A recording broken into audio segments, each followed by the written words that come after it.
কোরআনের ভার বহন করতে ওনার জীবনে অনেক স্যাক্রিফাইস করতে হয়েছে, কষ্ট করতে হয়েছে। এমনকি কোরআনের কোনো আয়াত যেন তিনি ভুলে না যান, জিবরিল আলাইহিস সালাম বলার সাথে সাথে পড়তে আরম্ভ করতেন, সাথে সাথে জিহ্বা ঠোঁট নাড়াতেন, পড়তেন যাতে ভুলে না যান।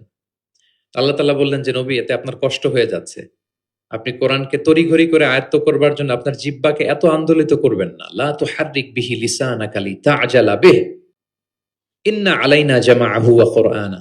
আমি এটা আপনার হৃদয়ে দিয়ে দিব, মুখস্থ করায় দিব। ফাইদা ক্বরানাহু ফাত্তাবি' কুরআনা। জিবরিল যখন পড়বে শুধু শুনবেন খেয়াল করে, আমি শিখাই দেব আপনাকে।